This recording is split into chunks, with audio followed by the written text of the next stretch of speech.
Welcome back to my channel সুস্মিতার গল্পকথা। তো অনেকদিন পরে আবার তোমাদের জন্য একটা রান্নার রেসিপি নিয়ে চলে এসেছি, সেটা হচ্ছে কাতলা মাছের লাবাবদার। তো কাতলা মাছের লাবাবদার বানানোর জন্য সবার প্রথমে লাগবে হচ্ছে কাতলা মাছ। ঠিক আছে, এখানে 750 মাছ আছে। ঠিক আছে, এটাতে নুন হলুদ দিয়ে মাখানো আছে। 15 মিনিট মতন হয়ে গেছে, তোমরা 15 মিনিট নুন হলুদ দিয়ে মাছটাকে মাখিয়ে রাখবে। এবার কি কি লাগবে বানানোর জন্য সেটা বলে দিই। এখানে 3টে মিডিয়াম সাইজের পেঁয়াজ রাফলি কাটা রয়েছে। ঠিক আছে, তারপরে আছে হচ্ছে 2টো টমেটো এরকম বড় বড় সাইজে কেটে রেখেছি। আর ঝালটা তোমরা তোমাদের অনুযায়ী দেবে। এখানে 4টে লঙ্কা কুচি করে রাখা রয়েছে।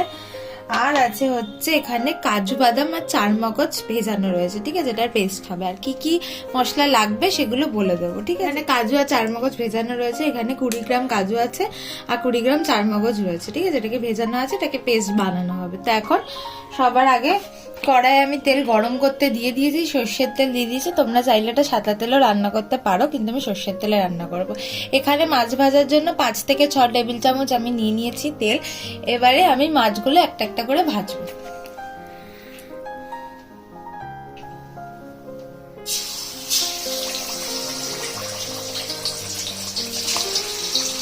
দুটো দুটো করে মাছগুলোকে ভাজবো।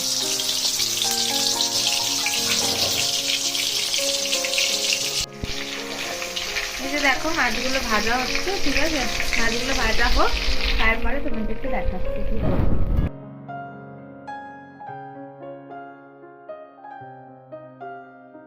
সেই দেখো মাছগুলো ভাজা হয়ে গেছে। ঠিক আছে, আর তার মধ্যে আমি এই যে দেখো চারমগজ, মাছটা ভাজতে ভাজতে চারমগজ আর কাজু বাদামের একটা পেস্ট বানিয়ে নিয়েছি। ঠিক আছে, এবার আমি এই যে মাছের যে তেলটা রয়েছে তার মধ্যে এই যে আমি পেঁয়াজগুলো কেটে রেখেছি এগুলোকে আমি ছেড়ে দেবো।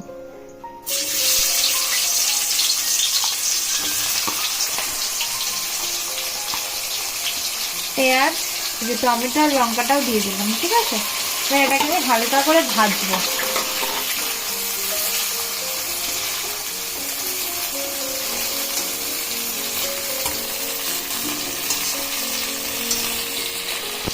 হালকা ভাজা ভাজা হবে। ঠিক আছে, এবারে এটা একটু ভাজার জন্য আমি সামান্য একটুখানি নুন দেব।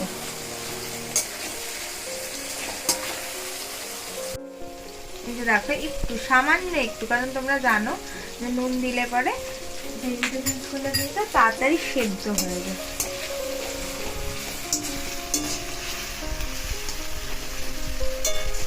এই যে দেখো হালকা ফ্রাই করেছি আমি, জাস্ট হালকা। এবার এই এটাকে আমি তুলে নেবো। ঠিক আছে, একটা বাটিতে তুলে নেবো। জন্য এরকম একটা ঝাঁঝরি টাইপের নিয়েছি, যেটা দিয়ে তেলটা বেরিয়ে যাবে ভেজিটেবলস এর থেকে। খুব বেশি ভেজিটেবলের তেল থাকবে না। এবার আমাকে এই যে এটা কড়াই থেকে তুলে নিয়েছি। এবার এটাকে ঠান্ডা করতে দেব। ঠান্ডা করে তারপর মিক্সিতে এটা পেস্ট করবো। ঠিক আছে, আচ্ছা চলে এসেছি আবার। ঠিক আছে, এবার গ্রেভিটা বানাবো। ঠিক আছে, গ্রেভিটা বানানোর জন্য যে তেলটা ছিল ওই তেলটাতে আমি বাকি রান্নাটা করব। ঠিক আছে, প্রথমে দিয়ে দিচ্ছি তেজপাতা ফোড়নের জন্য, একটুখানি সাদা জিরে। ঠিক আছে, একটুখানি সাদা জিরে দিলাম। এটাকে একটুখানি ভাজবে। একটু ভাজার যখন গন্ধ বেরোবে তারপরে বলতে দেবে।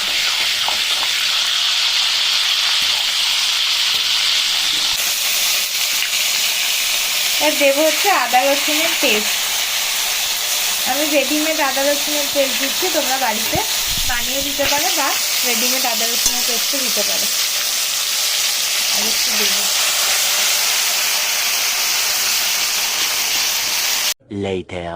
আচ্ছা, এবার কিছু গুঁড়ো মশলা অ্যাড করবো, সেটা হচ্ছে হলুদ গুঁড়ো, দেবো হচ্ছে লঙ্কার গুঁড়ো।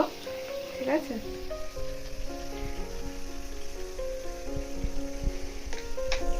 ঝালটা যে যার মতন বুঝে দেবে।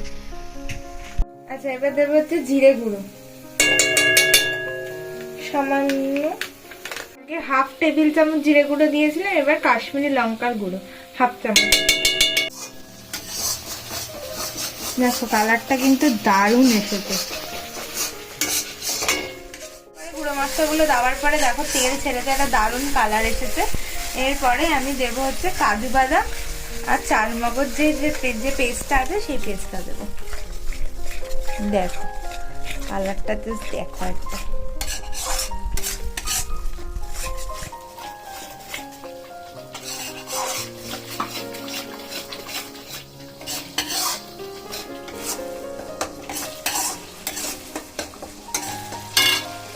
দেখো গ্যাসটা মোটামুটি মিডিয়াম ফ্লেমেই রেখে কিন্তু আমি রান্নাটা করছি। দেখো তেল কি সুন্দর ছেড়ে এসছে, দেখতেই পাচ্ছ, তার মানে কি মশলাটা ভালো কষেছে। ঠিক আছে, এবার আর একটু মশলাটা ভালো করে কুক করার জন্য কিন্তু আমি একটু জল অ্যাড করবো। তোমরা গরম জল অ্যাড করো, তাতে টেস্ট ভালো হয়। আমি নর্মাল জলই অ্যাড করছি। তো এই দেখো জল দিয়ে দিয়েছি। রান্নাটার অন্য সময় আমরা মশলা কষানোর সময় নুন দিই, তো এখানে জল দেওয়ার পরে নুন আর চিনিটা অ্যাড করবো, তাহলে কি বুঝতে সুবিধা হয় যে কতটা নুন বা চিনি দেওয়া দেব। দেখো নুন আর চিনি যার যার নিজেদের স্বাদ মতন দেবে। ঠিক আছে, তো এই দেখো এবার একটু মশলাটা কুক হোক, তার জন্য আমি 10 মিনিট মতন ঢাকা দিয়ে রাখবো। 10 মিনিট পরে ফিরছি। 10 minutes later. দেখো 10 মিনিট পর চলে এসেছি। এবারে মাছগুলোকে ছেড়ে দেবো।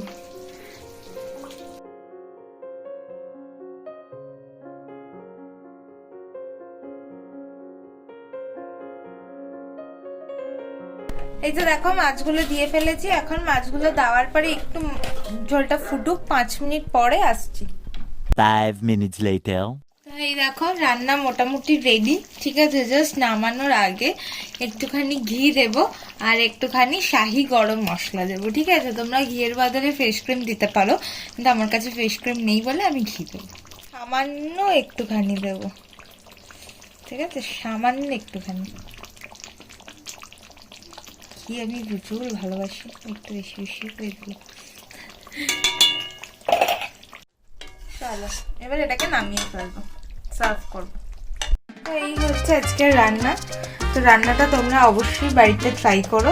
রান্নাটা কেমন হয়েছে? দারুণ হয়েছে, নতুন খেলাম রান্নাটা, দুর্দান্ত। হ্যাঁ ঠিক আছে। আর ভিডিওটা ভালো লাগলে জানো কি করতে হবে, ভিডিওটা ভালো লাগলে লাইক করবে, কমেন্ট করবে, সাবস্ক্রাইব করে পাশে বেল আইকনটা প্রেস করে দেবে, যাতে পরের ভিডিওর নোটিফিকেশন গুলো পাবে। চলো টাটা।